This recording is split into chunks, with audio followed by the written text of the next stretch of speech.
Hello, everyone, and welcome. Thank you for your interest in learning about pre-seed stage investment funds. My name is Lynn Ann Grease, and I am the Chief Investment Officer at Jumpstart and was here at the initiation of the fund in 2004. We're going to give you a little story about what's gone on here in Northeast Ohio, and hopefully you'll find it of interest. So if you're here today, you've probably indicated an interest in starting a seed fund in your community, or somebody's asked you to come learn more about it. You're probably wondering, as we did, if there's enough pre-seed or seed capital in your community, and the answer is probably likely not, and whether or not there's enough deal flow in your community to warrant the creation of a new fund. These are the same questions that we were asking ourselves back in the early 2000s when we were contemplating doing our own pre-seed fund. Cleveland, back in 2000, when we were starting to think about putting together a pre-seed fund, had really spent a lot of money investing in large infrastructure projects, as you can see on the slide: museums, stadiums, office towers, etc. But little attention had been given in the 90s really to sort of the technology-based economic development movement and supporting entrepreneurs and building a robust ecosystem where entrepreneurs can really thrive. A subsidiary of the Cleveland Chamber of Commerce called Nortech was focused on technology-based economic development and really took the initiative to convene local stakeholders in a conversation around entrepreneurship. Really helpful in this effort was McKinsey, the local office of McKinsey, and they acted in a pro bono capacity as the project staff. And they took about a year to really have a dialogue with folks in the neighborhood and folks in the broader Cleveland area who were involved in assisting, working with funding, providing services to anybody who was really involved in entrepreneurship was spoken with. So at the end of that year, they really had a good sense of sort of what was needed in the community.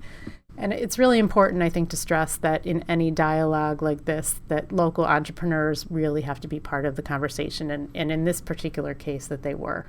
So realizing that the high-growth entrepreneurial companies generate most new jobs, Nortech was really instrumental in coming up with recommendations on ways to improve our local entrepreneurial ecosystem and support entrepreneurs in their quest to build new companies.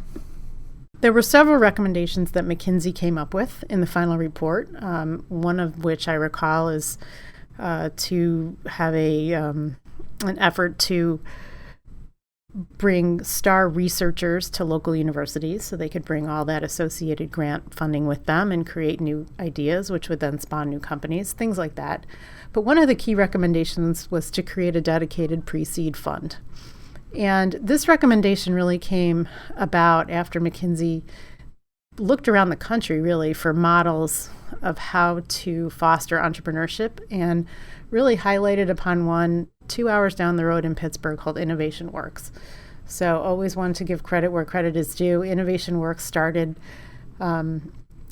probably in the mid-90s, maybe even before that, taking economic development capital provided by the state of Pennsylvania and investing it in pre-seed stage companies, and had a very good track record and was really exactly kind of the model that we had been seeking. So as we look back on the 10 years since we began investing, I think it's really important, if you're thinking about doing a pre-seed fund, and we'll get into some of the metrics and the results that we've had later, but as we look back, we think it's really important to highlight a few things that we've learned along the way.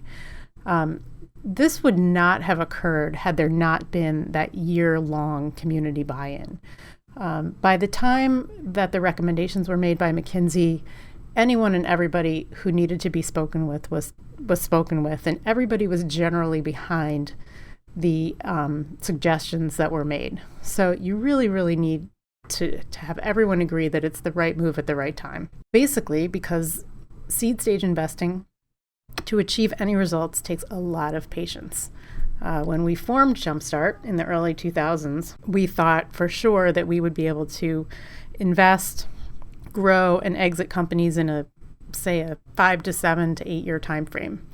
Well, that has proven to be way too short an assumption, and the recession sort of came in the middle there and didn't help matters. But for true VCs at this point, their average time from investment to exit is 9 years, and pre-seed funds are investing usually 3 to 4 years before venture investment. So If you do that math, it's anywhere from 13 to sometimes 15 years before you're even going to see the fruits of the labor that you put in early on. So patience is key. Two other things, really, metrics. It's important that the stakeholders in the community understand what the pre-seed fund should be measuring. Obviously, you want to measure the deals that you invest in. Obviously, want to measure the dollars that are invested into those deals. But then you want to figure out what are the metrics we're going to look at to see if these companies are progressing.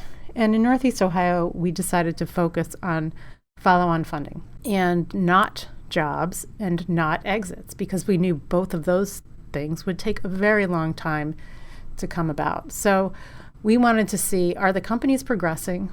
And if they're progressing, that means other investors, other for-profit market-based investors would have an interest in putting money in these companies. So that's one thing that we could definitely count. And so over time, and this number is going to come out later, but we've had a significant amount of follow-on funding invested into our companies, both venture funds, angel funds, government grants for companies like in the healthcare arena and in the clean tech arena. They've been significant recipients of government grants. And then even some of our companies have actually been able to get loans. So we add all those numbers together and we count that as our follow-on funding number.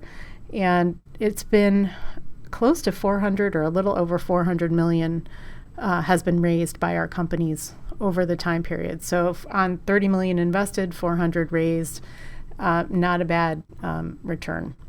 And then the other important thing that we learned was that you've really got to teach the community and really the media, and hopefully you're going to have a marketing or PR firm working with you, that failure is going to come first. People get excited about these new funds and they'll start covering all of the investments you make in the paper, and then lo and behold, a few of them will go out of business. And if you're not helping the community understand that failure comes way before success, then they're probably going to get frustrated and write about those failures, and then it'll be years before the successes come, and people will just get a bad taste in their mouth about pre-seed investing. So I have some data at the end of the presentation about the numbers of companies that have gone out of business, have exited, et cetera, so far in our portfolio, and I can share those with you.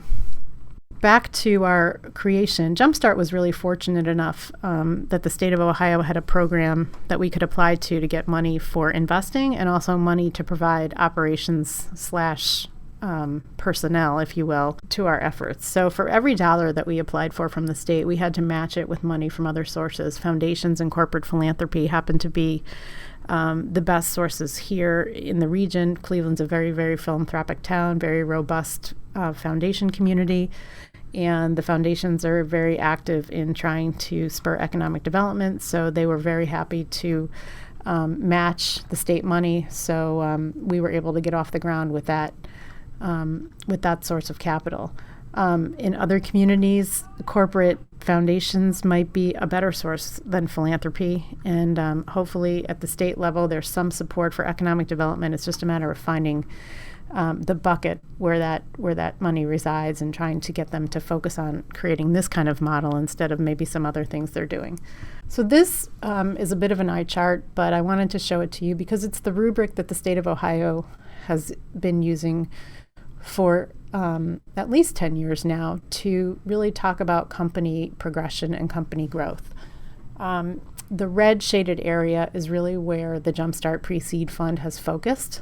So we invest in companies in the imagining, incubating, and demonstrating stages, and really, really with a heavy focus on incubating. And people talk sometimes about the Valley of Death, and this probably is a good analogy for where the Valley of Death is, and we're trying to fill that. So generally after friends and family, and before angels, and definitely before VC.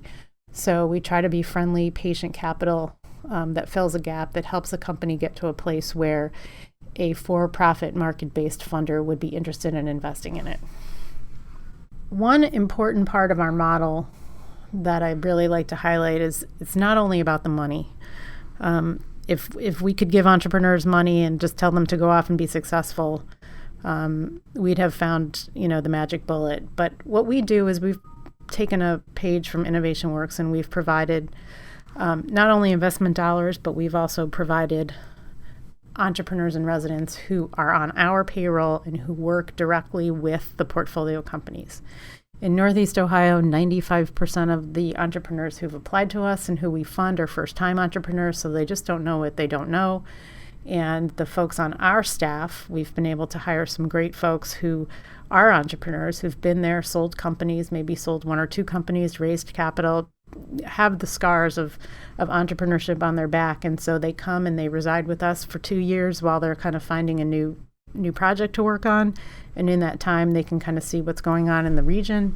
And they spend time working with 4 to 5 portfolio companies, helping them do a variety of different things, whether it be finding a board of directors, setting strategic milestones, setting a strategic plan, finding a first customer, all of the day-to-day trials and tribulations that go along with doing a startup, if you will.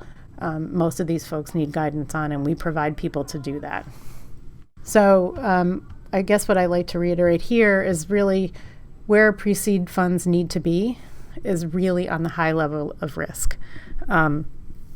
You saw it from that the rubric from the state of Ohio. We really need to be at the earliest stage of risk taking, or else there's no sense in using philanthropic and government money to do it.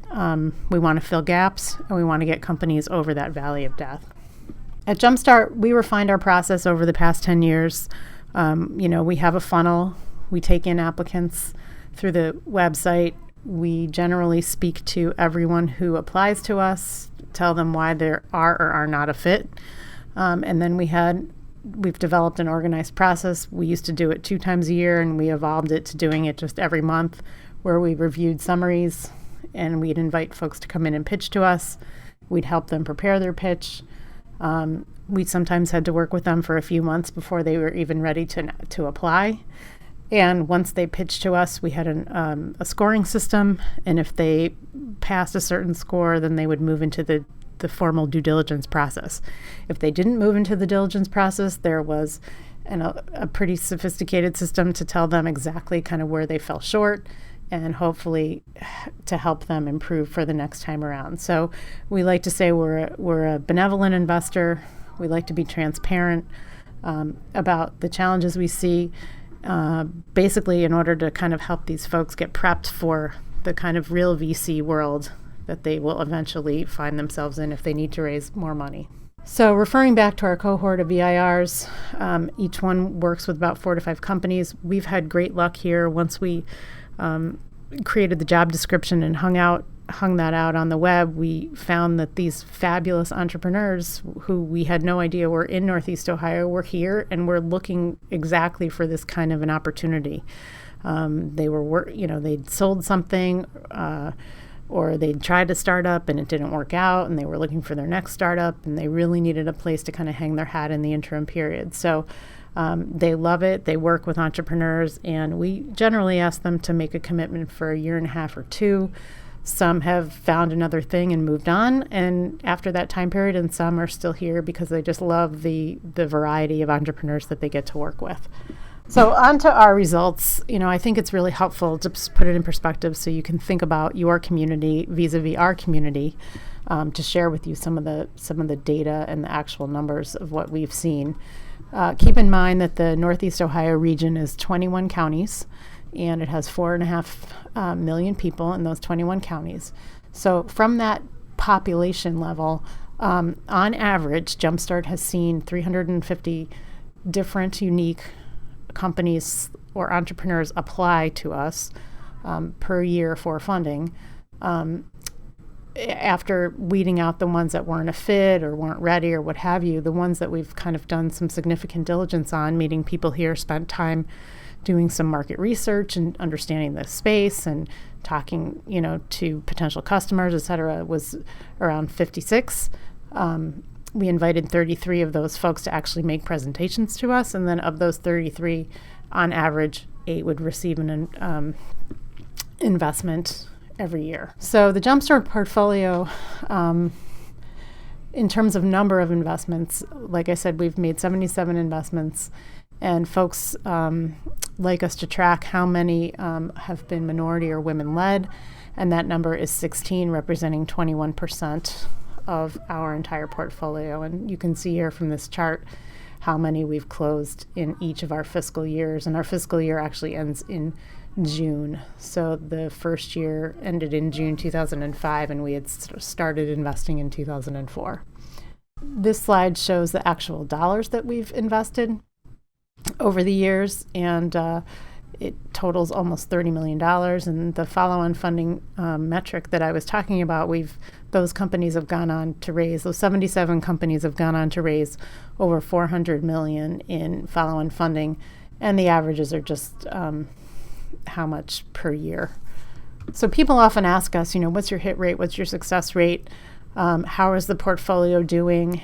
And like I said, this is this is a long-term game requiring a lot of patience. So you can see from this chart that we've had 77 companies in total. There have been 19 that have decided that they closed. Their technology didn't work. They didn't get traction. They couldn't raise follow-on funding. For whatever reason, there's a million reasons, but why? But 19 have closed, representing 25% of the portfolio.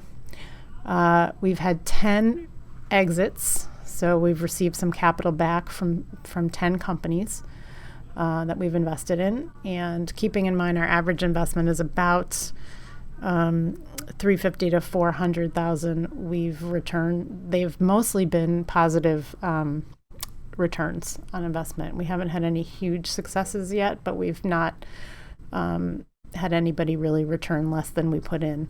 And then the number of companies still operating in one stage or another is 48. And so there's still a long way to go for some companies that we've just recently invested in. They may take another 10 years from now to reach exit. So that's the current status of the portfolio. That wraps up my presentation. I would be happy to answer any questions that anybody had about any of the slides, or just generally starting a pre-seed fund. My email and phone number are on this slide, and I would love to talk to you. Thanks a lot.